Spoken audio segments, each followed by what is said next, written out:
Booklovers, welcome back to my channel.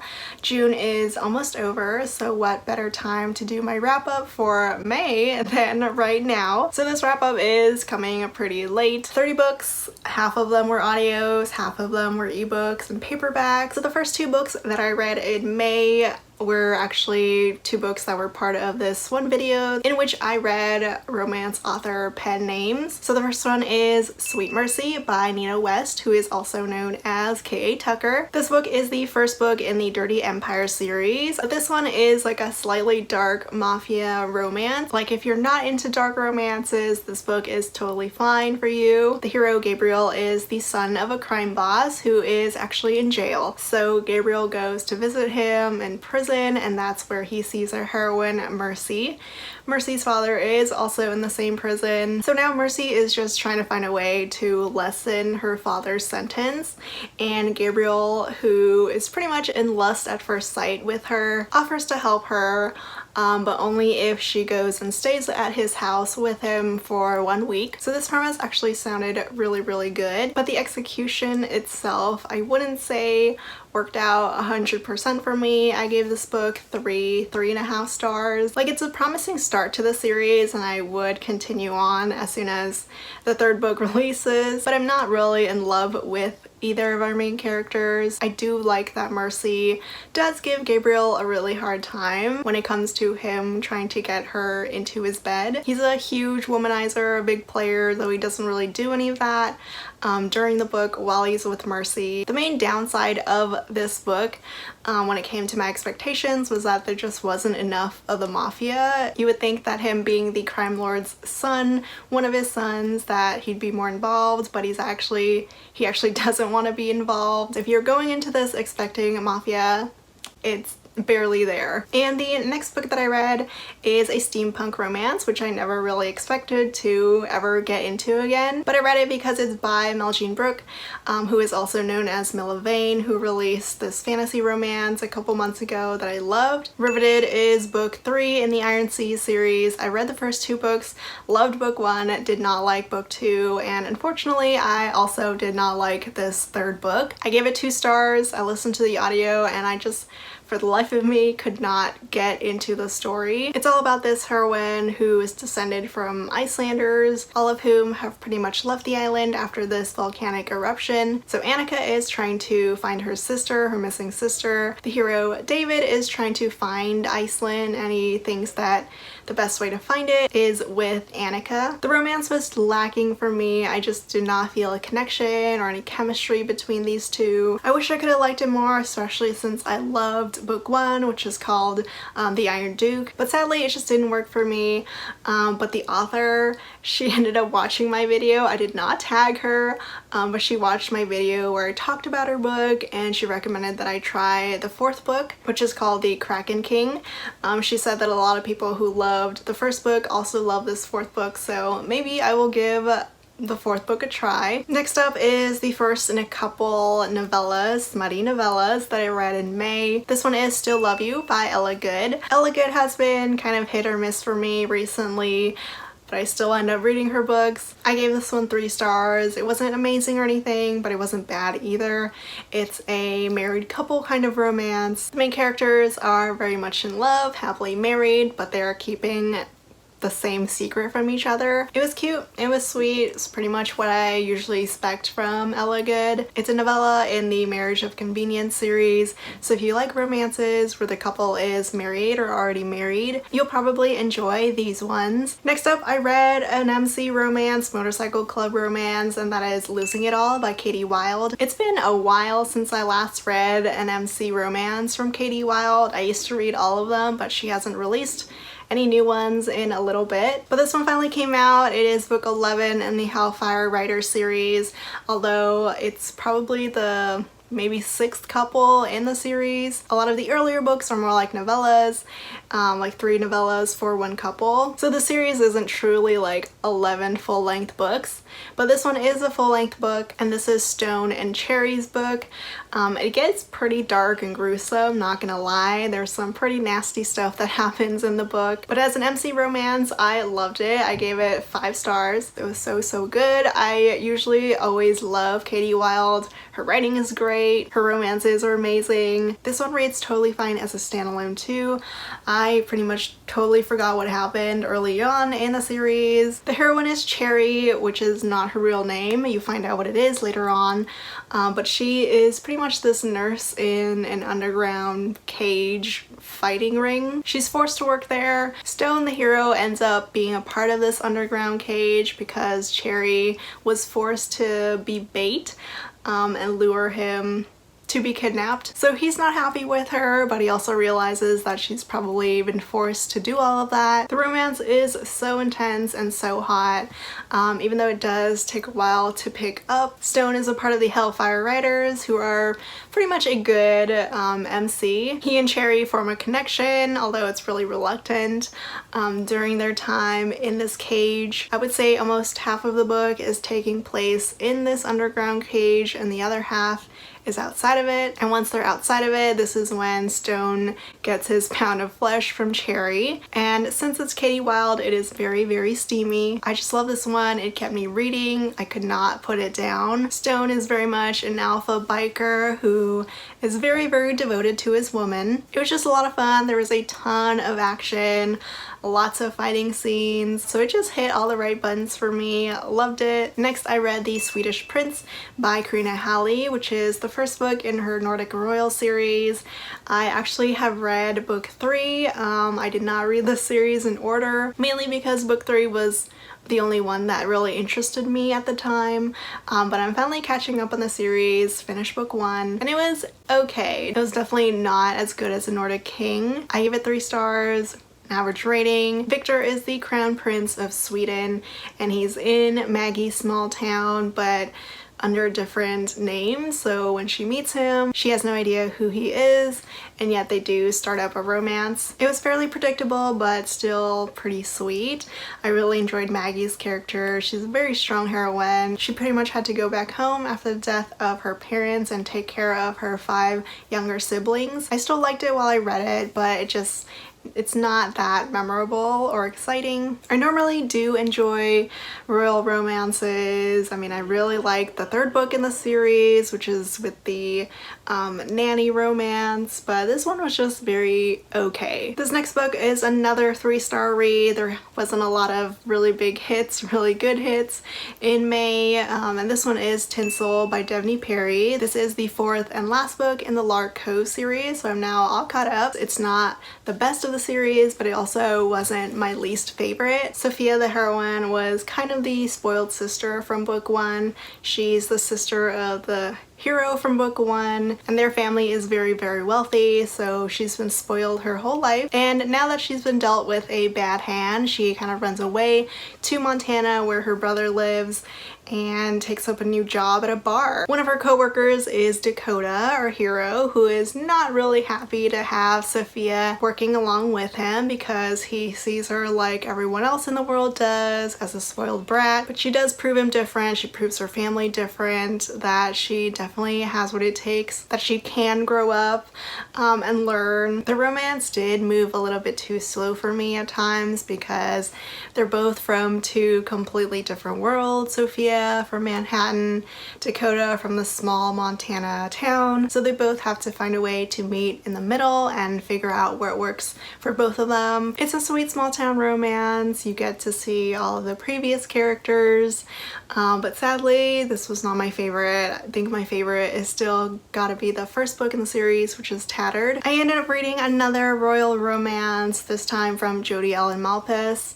This one is her Smoke and Mirror series, which is 2 books. The first book is called The Controversial Princess, and then the second is called His True Queen.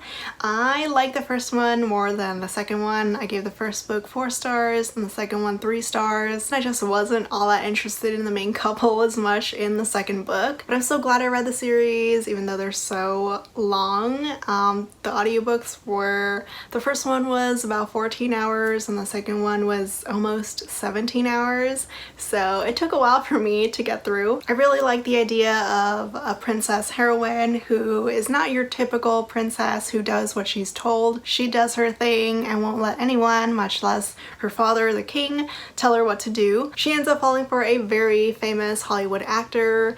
I think he's probably known as the world's sexiest man, and his name is Josh. The romance is pretty forbidden, very, very passionate, because she is supposed to marry someone who has royal blood and he does not. Josh is a very alpha kind of hero, which is very typical from Jodie Ellen Malpas. Luckily, Adeline is also a very alpha kind of heroine, at least outside of the bedroom. There's also some BDSM stuff that I just wasn't all that interested in. So the first book was really great. I love the buildup of their romance, the whole forbiddenness. The second one had a lot more to do with the politics of her crown. There were a lot of twists and turns, lots of secrets being unveiled, and it just kind of got a little bit too much and I just wasn't all that interested anymore. Like, I didn't really care who was the real king, the real queen, who belonged on the throne or not.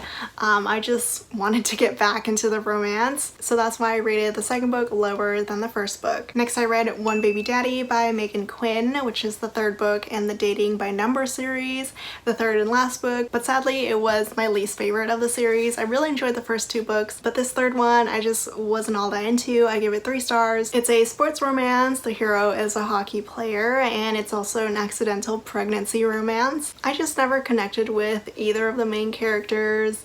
Hayden is traded to another team, so he's not there for Adeline as much as he wanted to be. All of the conflict between them I was just a little bit bored with. A lot of poor decisions were made that I was not happy with, and I was just a little sad that the author couldn't end the series better than it did. Next, I read, of course, Jessica Kane. She actually had 2 new releases in May, and I read both of them. This one is His Prized Pupil, and yes, it is a professor-student romance. The heroine here needs money to pay for college, her tuition, and the only thing that she can think of is to sell her virginity. She goes to this brothel pretty much because of course there exists one in this really small town that she lives in. She goes with her best friend, who also gets the second book that I read from Jessica Kane, to go make some money. Her client is a professor, but of course they don't know that he's her new professor until she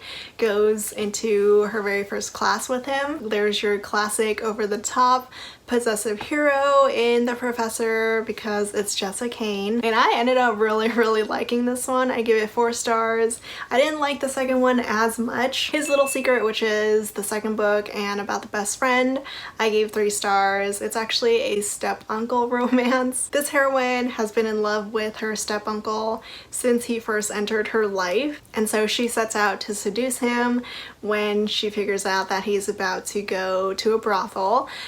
She hides her identity. The step-uncle finds out that it's her anyway. I mean, it's hot, it's dirty, it is Jessica Kane after all, but I just didn't love it as much as the first book. Next, I finally read my very first Sherry Thomas book, and I loved it.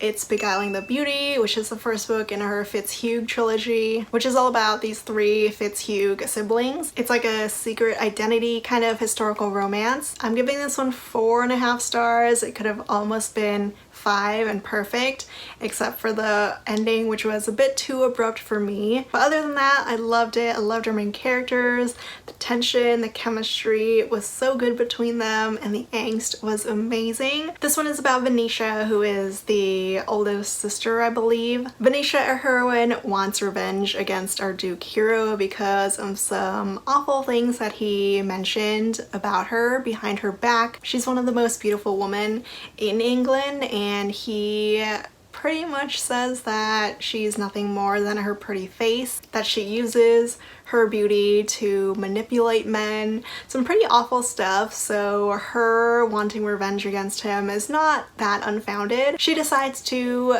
pretend to be someone else, a different person, and get the hero to fall in love with her and then ghost him. Unfortunately, she ends up falling for him back, and there's a ton of angst when it comes to that. How does she tell him the truth about who she is?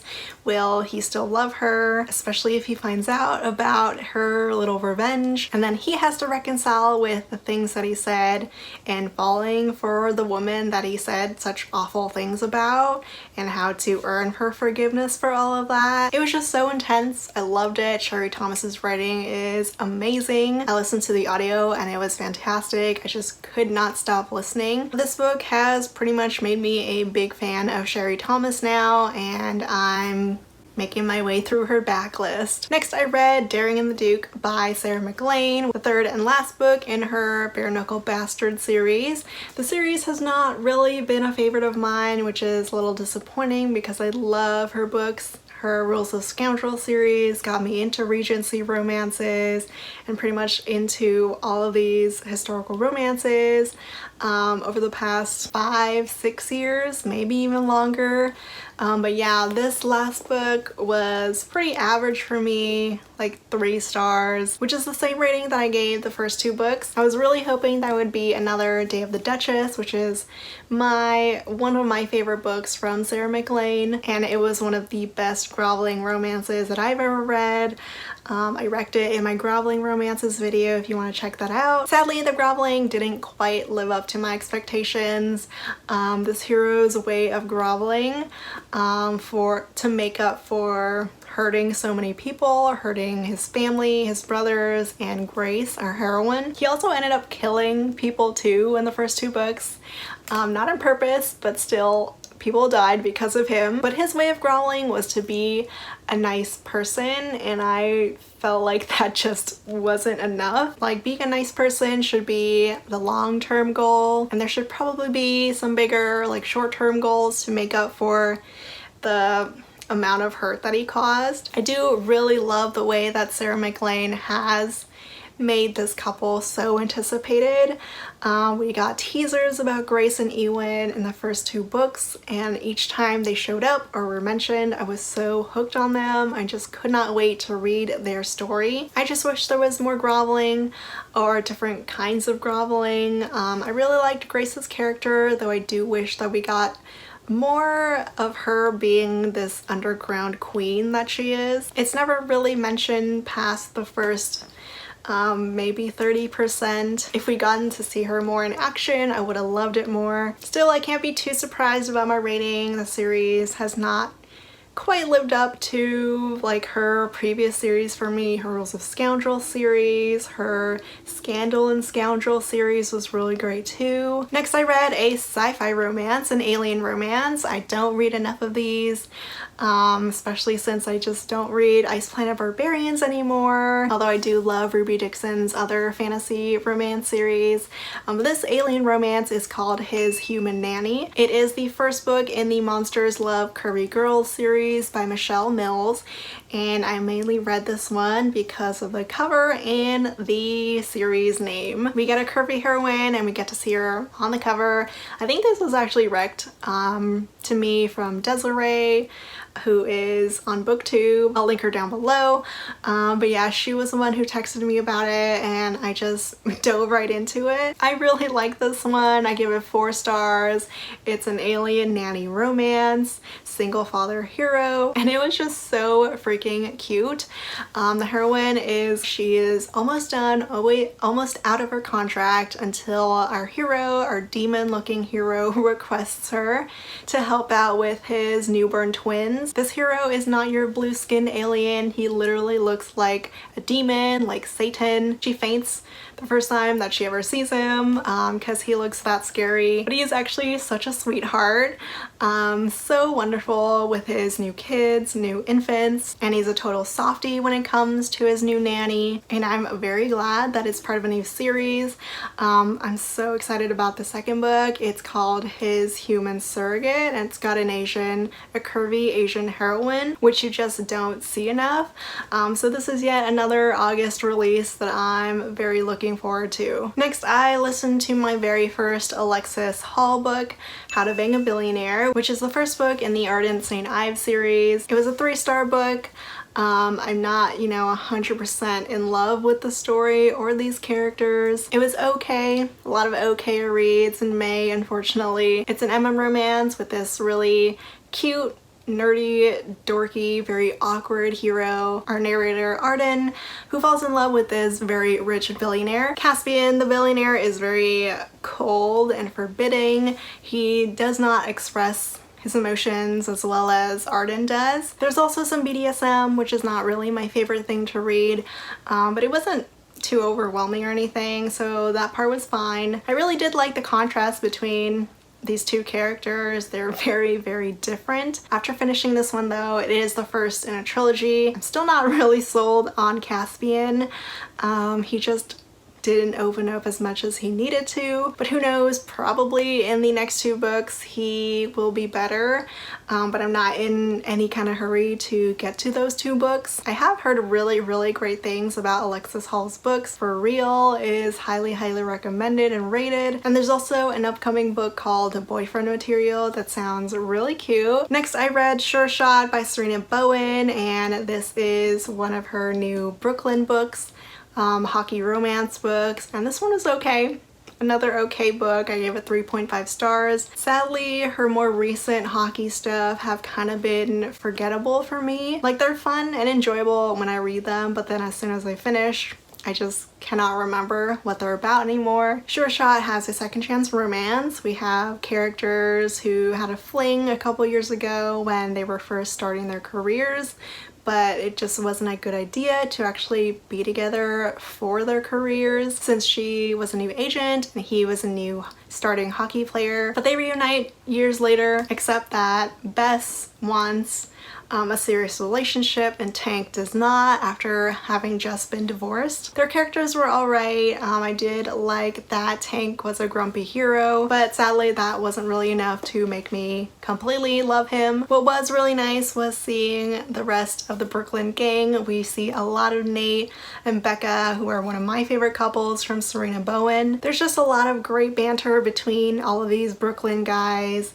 and a lot of good friendships between the Brooklyn girls. So I liked seeing everyone getting back together. Next, I read Dirty Charmer by Emma Chase. This has quite the cover. It is the first book in her new Bodyguard series, although it still connects with her Royal Romances, her Royally series. The 3rd book in her Royally series, the hero was a bodyguard, and this bodyguard hero is one of his co-owners. So Tommy, our charming bodyguard player hero, ends up falling for Abby. He's hired to protect her and her aristocratic family in this fictional country called Wesco. The whole protection thing only happens for about a third of the book. They start up as soon as his protection with her, his contract with her ends. They start up this no strings attached affair, and I love that Tommy is actually the one to develop feelings first and want them to move into an actual committed relationship first, because he's always been known as a player and never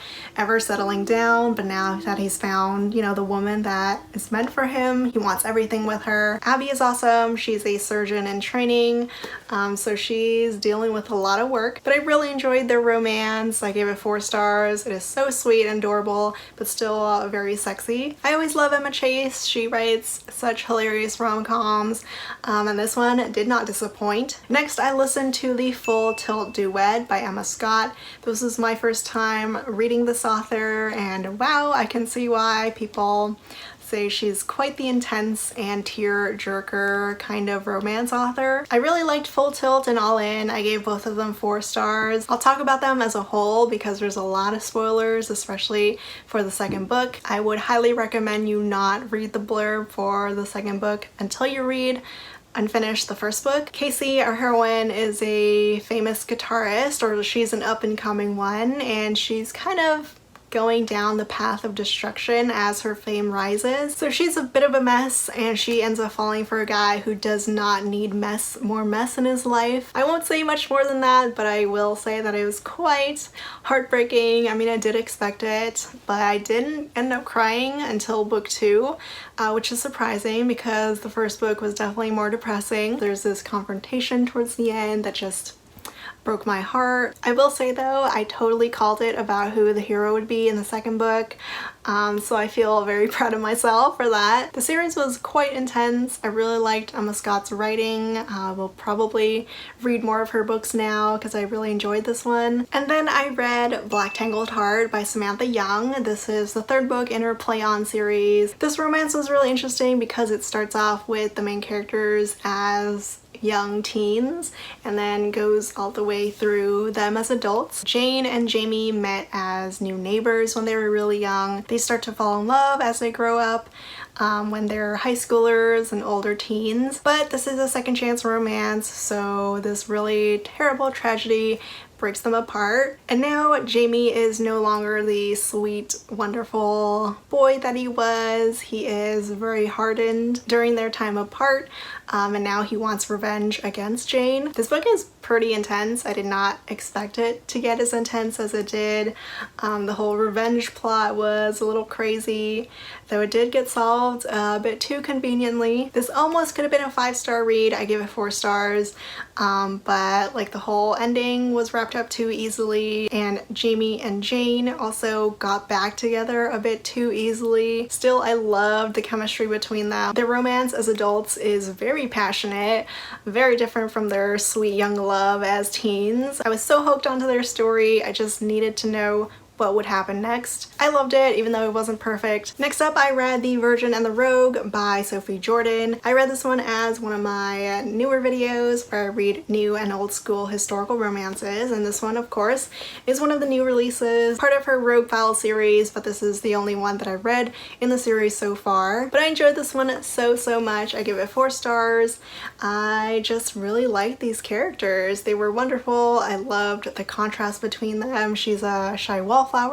He is a former rake. They get together because Charlotte's sister gives her a love potion that ends up making Charlotte very hot and bothered, and she throws herself at Kingston. Kingston is very shocked that this shy wallflower would do anything like this, but now he's super intrigued by her and wants to know more about her. They were wonderful characters. They brought the best out of each other, and now I'm kicking myself for not reading the series sooner, because now I want to read the Rogue Val series from the beginning.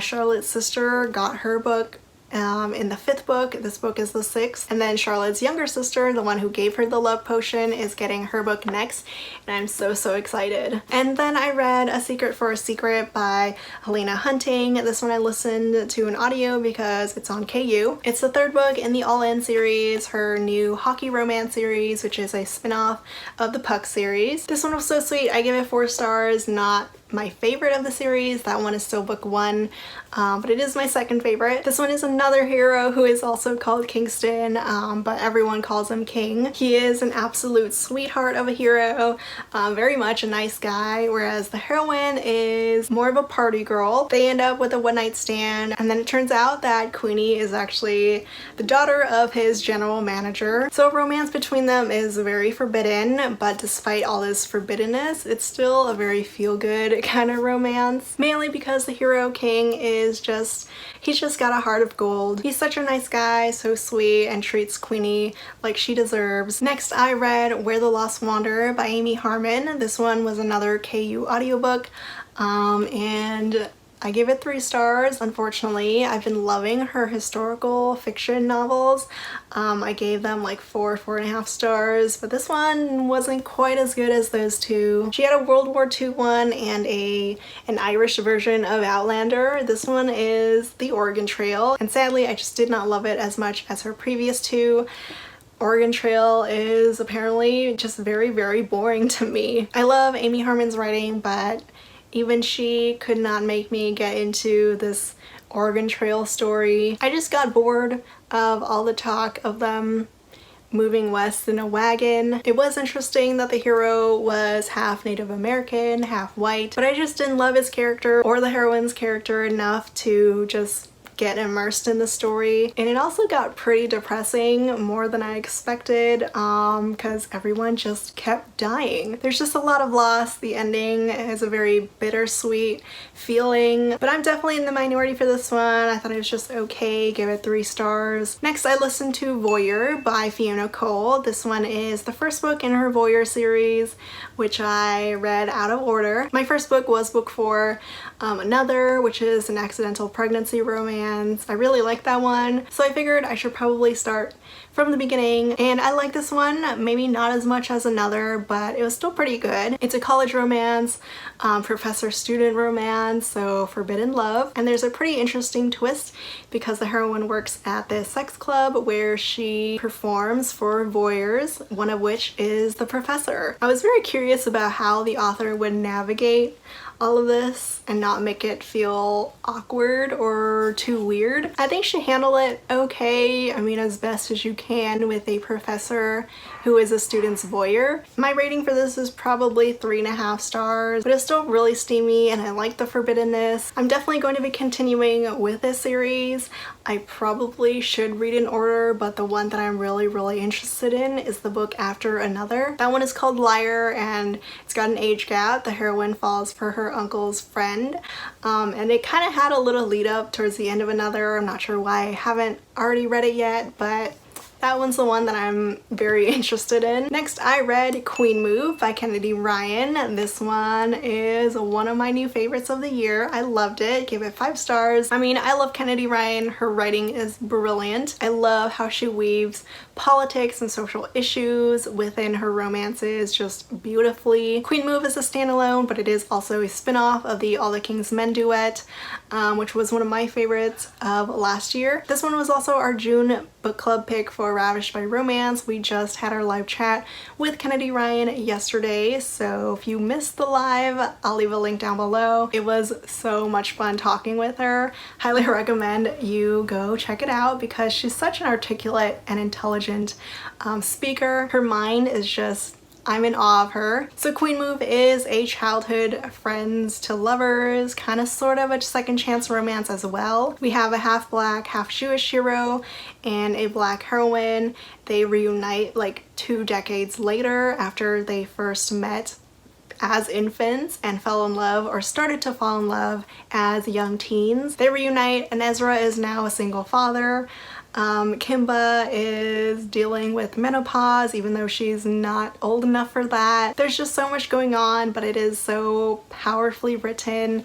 I love Kimba and Ezra so much. They are absolute soulmates. Ezra 100% knew that Kimba was the woman for him, and I just love these two so much. They're such powerful characters, both like individually and together. I also love Noah's son. There's plenty of twists and turns, especially towards the end, that keep you on your toes. I just highly recommend you read this book. Definitely a must read for 2020. And then I read Baking Me Crazy. It was also my first book from Carla Sorensen and I really liked it. It's like 3.5, 4 stars. I really liked the disability rep here. The heroine is in a wheelchair. I really enjoyed seeing that rep in a romance. It's also friends to lovers, but sadly a downside to that is that sometimes the friendship did outshine the romance a little bit at times. It's also got unrequited love, which is not really my favorite to read about, but I did appreciate that the unrequited love came from the hero's side. Levi pretty much started to fall for Jocelyn as soon as he met her, but she wasn't ready for any kind of romance or relationship, so they became best friends. But now that Jocelyn is starting to open up to dating and has a dating prospect, Levi is like, no, I gotta prove that I'm the one for Joss. And he really is. He's the sweetheart of a hero. It was just a very lighthearted, easygoing read. And then I finally read Well Met by Jen DeLuca. It's a Renaissance fair romance, very hyped from 2019. The hype did get to me and it was the main reason why I've been putting it off, but I ended up really enjoying it. I gave it 4 stars. It was really cute. The whole Renaissance fair thing was a lot of fun. It is a bit of an enemies to lovers romance because the hero hero comes off as a cold jerk. Simon is a teacher at Emily's niece's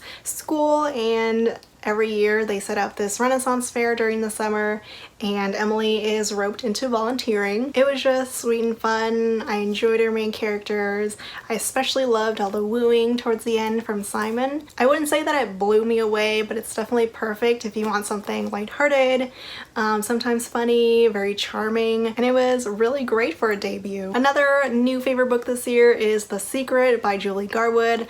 This one was also part of the new and old school historical romances. This one is the old school one. I love this one so much. This one stole my heart. It's a medieval Highlander romance, so we've got a very Scottish Highland laird as our hero, Ian, who is so swoony. He's been tasked by his sister-in-law to bring her best friend from England to Scotland where they live. Judith is a sweetheart of a heroine. She is so headstrong but still so adorable. She and Ian made a great couple. I loved that Judith never really gave in to Ian's alphaness. It's such a hilarious book too. I did not expect it to be as funny as it was. I was genuinely laughing out loud at so many parts, especially the wedding. There's so much fun banter, especially between Judith and her best friend, between all the guys who were tasked with protecting Judith. So you could say I'm a huge Julie Garwood fan now. Next, I read an arc from one of my favorite authors. This one is All Scott and Bothered by Kerrigan Byrne,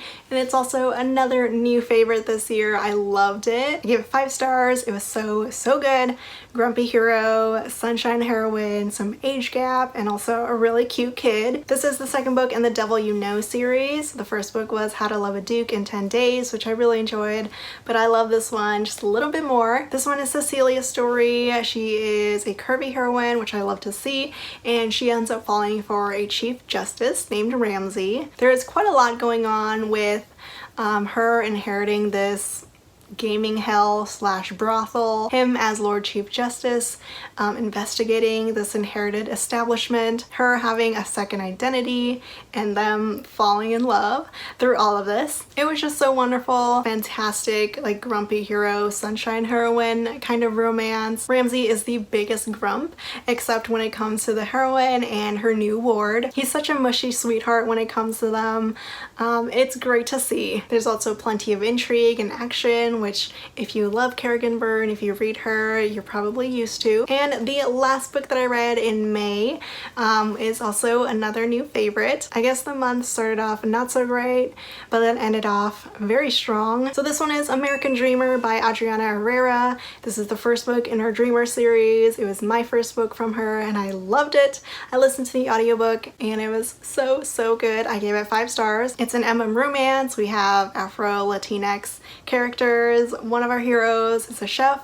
He owns this food truck and just makes all this fantastic Afro-Caribbean food that I really want to try now. He moves his food truck up to upstate New York, which is where the other hero lives. Nesto kind of woos Jude with his food. It's just so cute.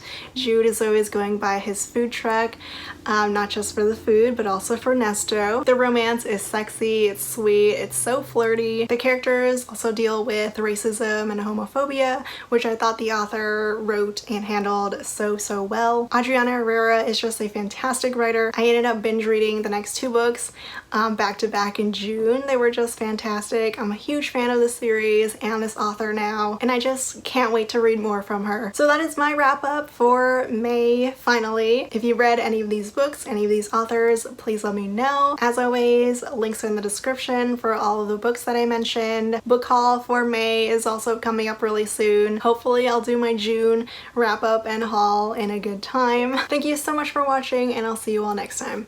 Bye!